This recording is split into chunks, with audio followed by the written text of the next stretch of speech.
Good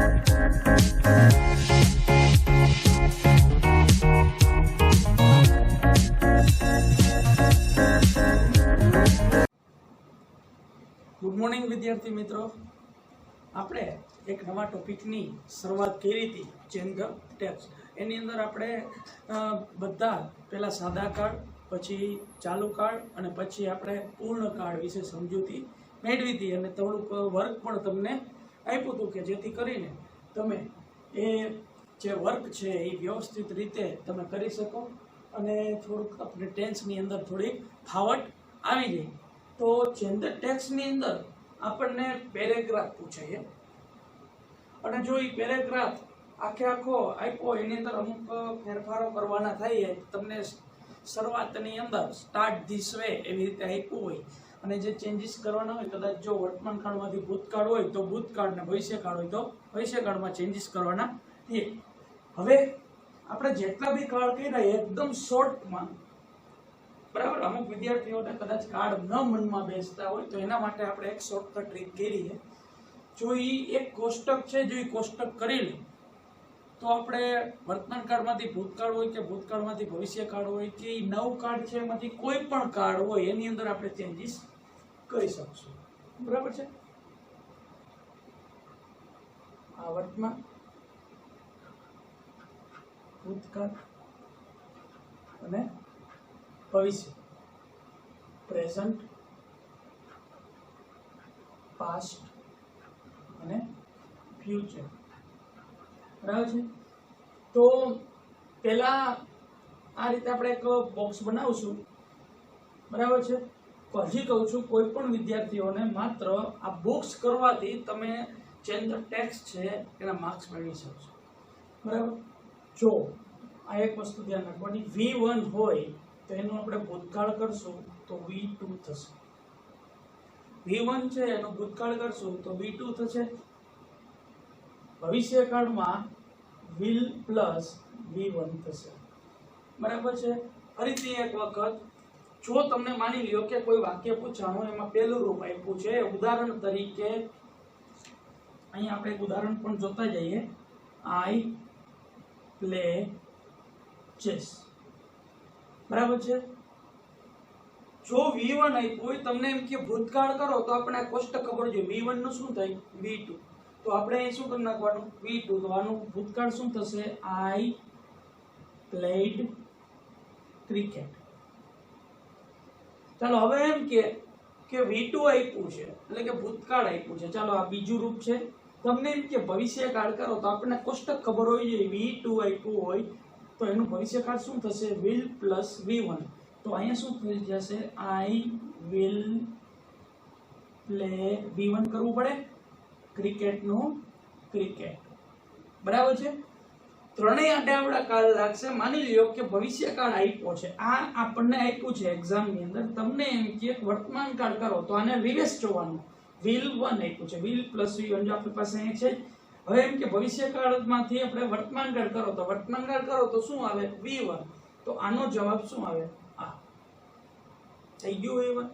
V1 માંથી સીધું ભવિષ્યકાળ કીધું હોય તો શું કરવાનું will પ્લસ V1, બરાબર છે.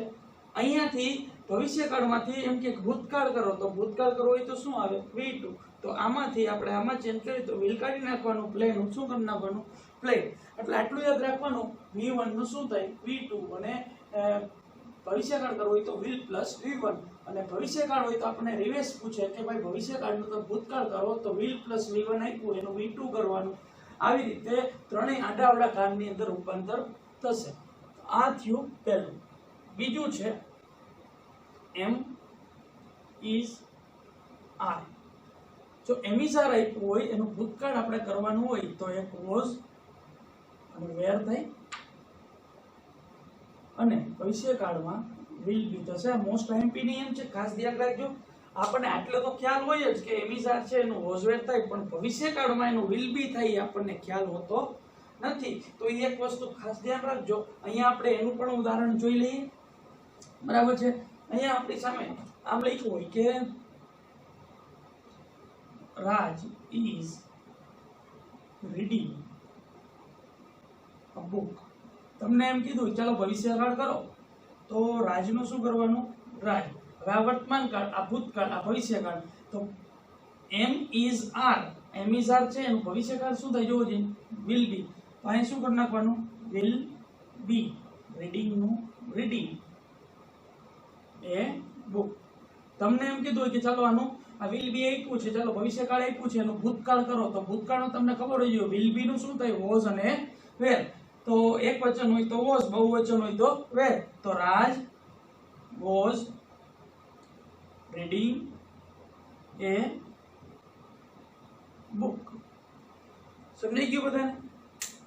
એમિઝાર નું વોઝવેર થશે, એમિઝાર ને વોઝવેર હશે એનું વિલ બી થશે. વિલ બી નું ભૂતકાળ થાય તો વોઝવેર, અને વિલ બી નું જો વર્તમાન કાળ પૂછે તો એમ ઇઝ આર.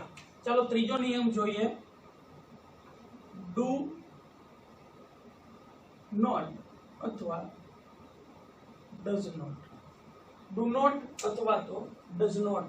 તો ડુ નોટ અને ડઝ નોટ જો આપ્યું હોય તો એનું થઈ જશે did not. અને અહીંયા થઈ જશે will not. બરાબર છે? I do not play cricket. ભવિષ્યકાળ કરી તો do does કાઢી નાખવાનું. શું કરવાનું? I will not play cricket. બરાબર છે? અહીંયા have અને has આપ્યું હોય તો એનું થઈ જશે had, અને અહીંયા થઈ જશે will plus have. એટલે વિલ હેવ થઈ જશે ટૂંકમાં, હેઝ નહીં આવે. અને જેટલી જગ્યાએ મેં વિલ લખ્યું છે ત્યાં સેલ આવવાની શક્યતાઓ પણ છે. બરાબર? તો સેલ પણ ભવિષ્યકાળ જ દર્શાવે છે. બરાબર છે? સેલ હોય અથવા વિલ હોય. મેં અહીંયા ખાલી વિલ લખ્યું છે, સેલ પણ હોઈ શકે. તો માત્ર આ 4 નિયમો છે. આ 4 નિયમો જો તમે વ્યવસ્થિત રીતે કરી લ્યો એટલે તમને જેન્ડર ટેક્સ છે એ આવડી જાય. પછી બીજા 2-3 નિયમો છે જે દાખલા તરીકે ટુડે આપ્યું હોય, બરાબર છે? તો ટુડે વર્તમાન કાળ દર્શાવે, એનું ભૂતકાળ કરી તો શું થાય? યસ્ટરડે. અને એનું ભવિષ્યકાળ કરી તો ટુમોરો. બરાબર છે? નાવ આપ્યું હોય, નાવ, તો એનું ભૂતકાળ કરીએ તો એનું ધ્યાન થઈ જાય. બરાબર છે? એનું ભવિષ્યકાળ હોતું નથી. નાવ એટલે અત્યારે અને ધ્યાન એટલે પછી. બરાબર? એટલે ગમે ત્યારે નાવ આપ્યું હોય તો આપણે ધ્યાન કરશું. પછી લાસ્ટ પ્લસ સમય આપ્યો હોય. લાસ્ટ પ્લસ સમય એટલે શું? તો કે last month, last year, last week, last Friday, last Monday. તો એનું આપણે ભવિષ્યકાળ કરશું તો લાસ્ટ નું થઈ જશે નેક્સ્ટ પ્લસ સમય. તો લાસ્ટ યર હશે તો એનું નેક્સ્ટ યર એવું થઈ જશે. બરાબર છે? એક આ કોષ્ટકની બહાર લખાયું છે. કોષ્ટકમાં તો માત્ર 4 જ વસ્તુ છે. આ બધા સમય સૂચક શબ્દો કહેવાય. તો આટલું એક ધ્યાન રાખવું. બરાબર છે? અહીંયા કાંઈ હોતું નથી. નાવનું ધ્યાન થાય અને ધ્યાન હોય તો એનું વર્તમાન કાળ કરો તો નાવ થઈ જાય. પછી અહીંયા વર્તમાન કાળમાં કાંઈ છે નહીં. બરાબર છે? લાસ્ટ સમય હોય તો એનું નેક્સ્ટ સમય થઈ જાય. એટલે લાસ્ટ યર હોય તો એનું નેક્સ્ટ યર હોય તો લાસ્ટ યર. આ ભવિષ્યકાળ છે, ભૂતકાળ છે, આ વર્તમાન કાળ છે. બરાબર? અને હજી કેન હોય તો એનું ભૂતકાળ કુડ થશે. ભવિષ્યકાળનો કઈ સવાલ નથી આની અંદર. કેન હોય તો એનું ભૂતકાળ કુડ થશે. મે છે એનું ભૂતકાળ માઇટ થશે. બરાબર છે? અને સેલ અને વિલ, સેલ અને વિલ કદાચ એનું ભૂતકાળ પણ પૂછાય તો આપણે શુડ અથવા વુડ કરી શકશું. બરાબર છે? ઘણી વખત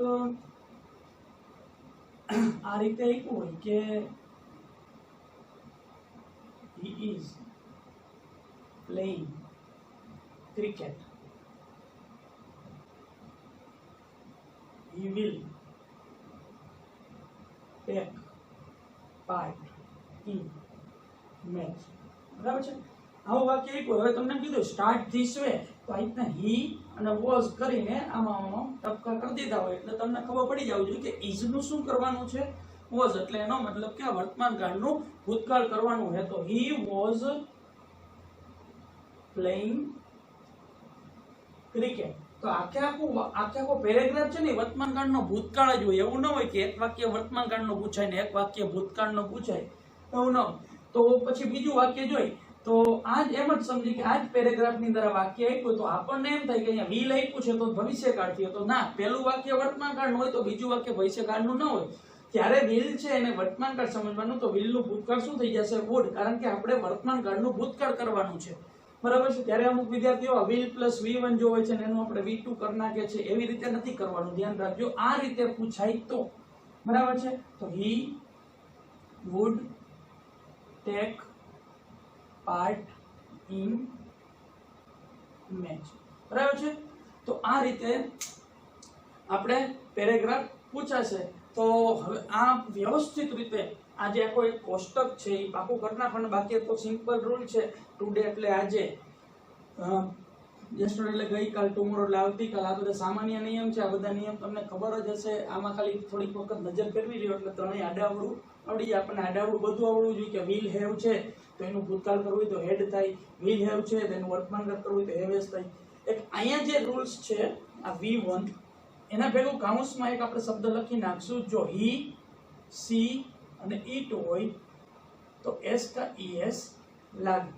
એટલે આપણે આ એક વસ્તુ ધ્યાન રાખશું. પહેલું રૂપ તો કરવાનું છે, બરાબર. દાખલા તરીકે બીજું રૂપ આપ્યું છે એમાંથી આપણે પહેલું રૂપ તો કરવાનું, પણ પહેલું રૂપ કરશું તો બીજી એક વસ્તુ ધ્યાન રાખવાની. જો હી, સી ને ઈટ હોય તો એસ કા ES આપણે લગાડશું. બરાબર છે. તો ચાલો હવે આપણે થોડાક આના એક્ઝામ્પલ પણ જોઈ લઈએ.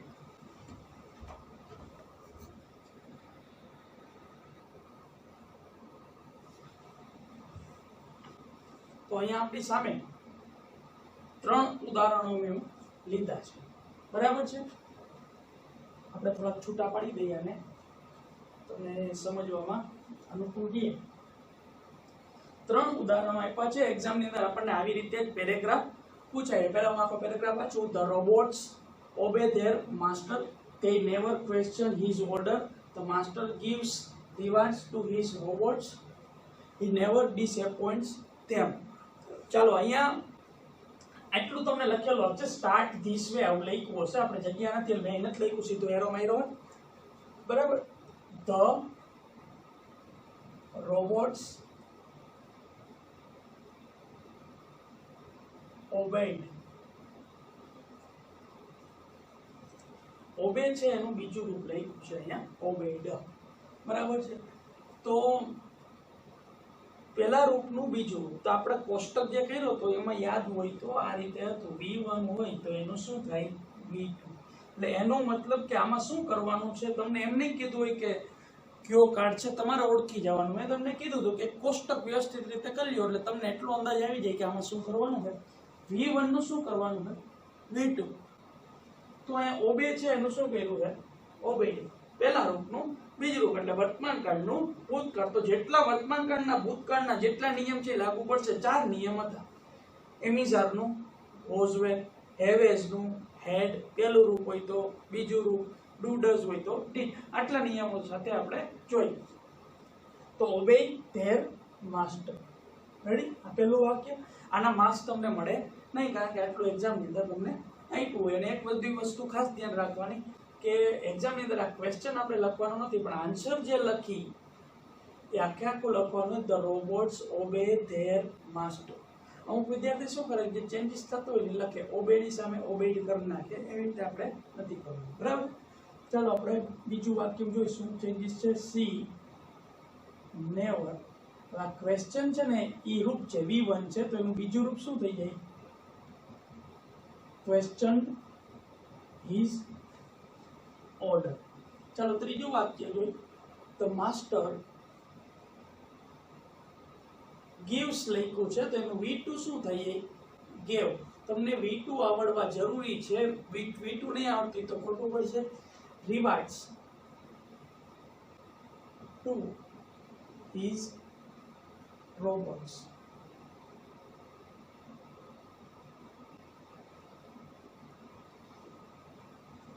અહીંયા લખ્યું છે disappoint some. તો he never. disappoint છે એનું V2 શું થઈ જાય? disappoint appointed અને તેમનું તેમ એટલે મેં જે અંડરલાઈન કરી છે એટલા જ ચેન્જીસ થયા છે એની અંદર, બરાબર છે. આપણે માત્ર 2 માર્ક્સનું પૂછાય એટલે કદાચ આ તો આપણે એક્સરસાઇઝ કરી છે 1 2 3 ચેન્જીસ થયા 3 વાક્યની અંદર, એટલે એનો 1.5 માર્ક્સ હોય, એટલે એક્ઝામની અંદર 2 માર્ક્સનું પૂછાય તો કમસે કમ 4 ચેન્જીસ હશે, બરાબર છે. બીજું વાક્ય છે Mrs Patel goes to the market. અહીંયા she buys some grocery. She does not waste much time the market. She visit the temple on the way back home. બરાબર છે. અહીંયા પણ આ રીતે લખ્યું છે મિસિસ પટેલ goes છે એનું કર્યું છે when. હવે goes છે એટલે રૂપ તો આપણી પાસે પહેલું જ છે go, પણ તમને કીધું હતું V1 હોય તો S કા ES લાગે, તો મિસિસ પટેલ સી છે he she ની ભેગું S કા ES લાગે, આમાં ES લગાડેલું છે, રૂપ તો go છે. તો go નું બીજું રૂપ શું થઈ જાય when, પહેલા રૂપનું બીજું રૂપ એ જ નિયમ આપણે લગાડ્યો છે ટુ ધ માર્કેટ, એટલે ઉપર જે પ્રમાણે હતું એ જ પ્રમાણે છે, વર્તમાન કાળનું ભૂતકાળ જ અહીં કરવાનું છે. તો ચાલો સી અહીંયા 22 લખેલું છે, 22 છે એનું થઈ જશે bought some grocery. Ready, buy છે એનું bought થઈ ગયું. અહીંયા સી ડુ ડઝ નું શું નિયમ હતું, ડુ ડઝ હોય તો એનું ડીડ નોટ થાય, તો અહીંયા આપણે કરી નાખી did not waste much time in market.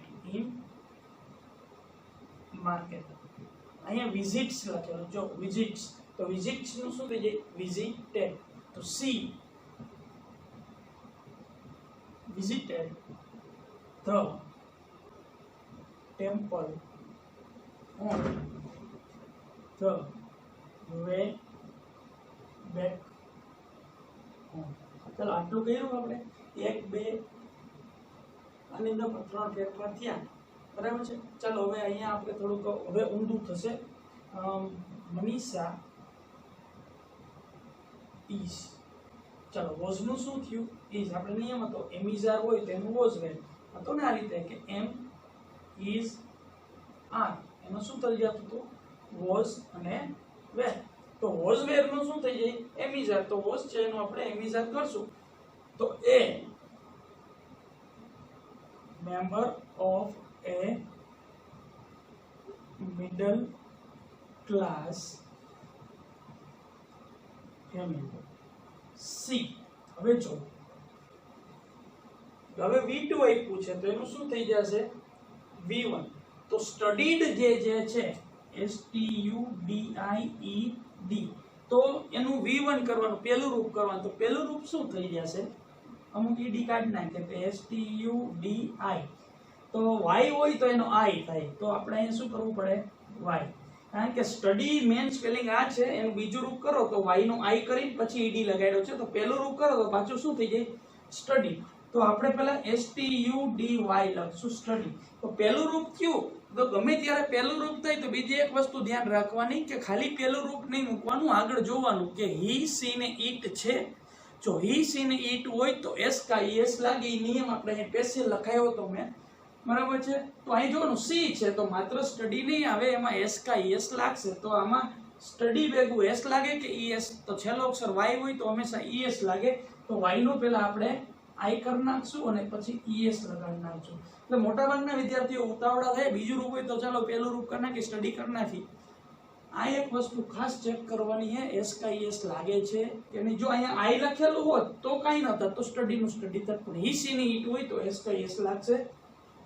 in standard 10 C હવે વર્ક ડે છે એનું V1 શું થાય વર્ક, પહેલા આપણે વર્ક લખ્યું, પછી જોવાનું કે s કા es મારે લાગશે, તો he she ની it હોય તો લાગે, તો અહીં C છે તો આપણે s લાગશે, તો works as a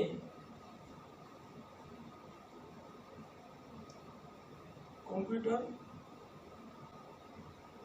operator, બરાબર. સી હવે અહીંયા ગોટ અપ છે, તો ગોટ નું V1 શું થાય, તો ગોટ નું V1 ગેટ થાય.